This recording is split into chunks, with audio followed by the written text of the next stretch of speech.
invite you into a conversation on a Christian response to homosexuality. Hi, I'm Mark Mellinger. It is good to have you with us, and joining me for this conversation is Christopher Yuan, who is an instructor at Moody Bible Institute. He also has a ministry on faith and sexuality. Christopher, really good to have you here today. Thanks, Mark. Good to be here. All right, so let's start here. We are at a place now in the life of our country where a lot of professing Christians and even evangelicals may view homosexuality as good and virtuous.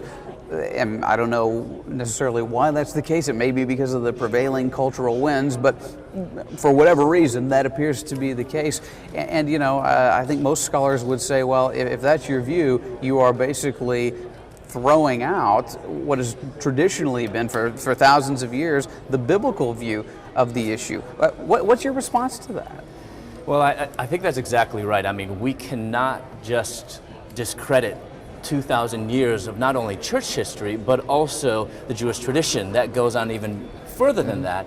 And I think what it just comes down to is just what does the text say? And how do we understand the context in which Paul wrote in Romans 1, 1 Corinthians 6, 1 Timothy 1.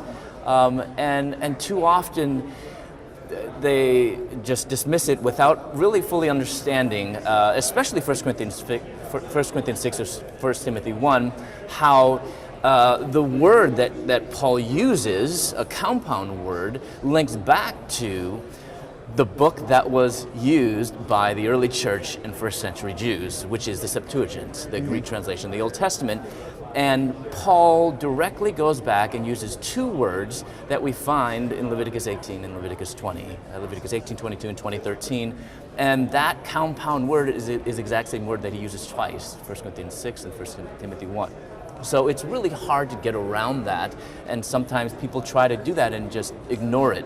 But as we all know, the Bible for the early church, before the New Testament was written, was the Septuagint. So I think that's really important. But we also see a kind of a growing trend of these evangelical Christians who now are gay affirming kind of go to, well, maybe Paul really was talking about excessive lust that then leads to homosexuality. And you hear that a lot, right? lot.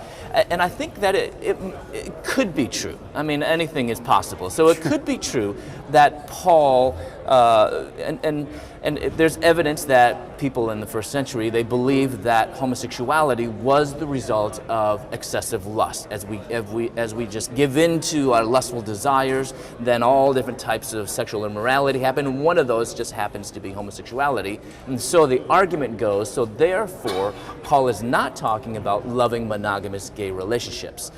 But the problem with that is the first century and Paul, there's probably some evidence that there's an understanding that adultery is a result of idolatry. And so if we're going to say then that, well, homosexuality is okay as long as excessive lust is not involved, then we should also say adultery is okay if idolatry isn't. And you see that right in Romans 1, that the idolatry and the sinful giving into sexual passions and sexual immorality.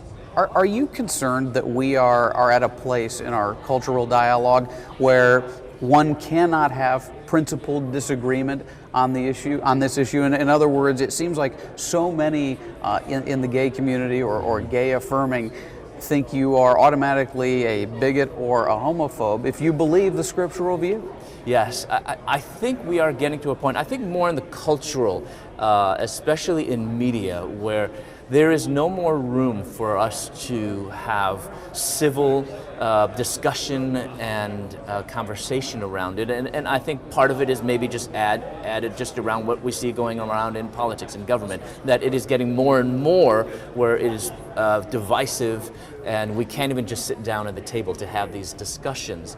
But I do find in this growing movement of gay affirming evangelicals that it's this younger generation, and they're doing a good job at building relationships, and they're doing a good job at interacting with different pastors, and it's becoming a much more personal story. And for me, it just isn't surprising as I see churches and pastors and even theologians and Bible scholars that have now shifted from the biblical view of sexuality. I mean, we often call it traditional view. I don't want to go by traditions. Biblical, I want to go by right. the biblical view of Right. sexuality and move to now what is often known as progressive view of sexuality, where if you see and go back, it always comes down to, well, my son is gay, my daughter's gay, or I've gotten to know the LGBT people in my congregation, and therefore I've realized that I was wrong all along. And unfortunately, what happens is then it's our experience and our emotions that then drive our hermeneutics and really begins to shift that. And then that's never good. Personal experience is never a good hermeneutic, never a good place to start. Let's end it here because we're almost out of time. Give me some ways that evangelicals can reach out effectively to the LGBT community, and a way or two that will absolutely kill our chances of ever being heard.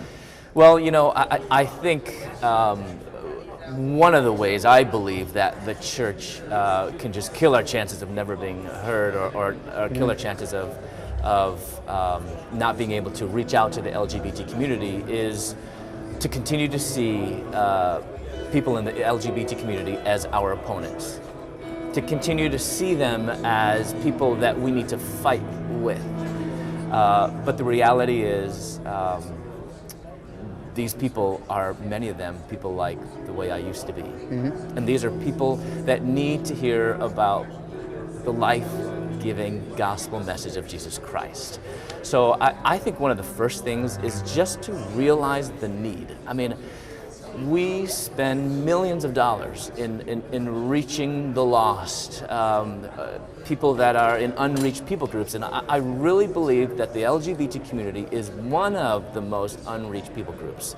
We have placed, I don't think, enough emphasis upon finding ways in which we can engage people that are often right on our front doorstep, for the glory of Christ, to bring those who have yet to know Him into the fold. And we will have to leave it there. Christopher Yuan, thank you so much, brother. Thanks, Mark.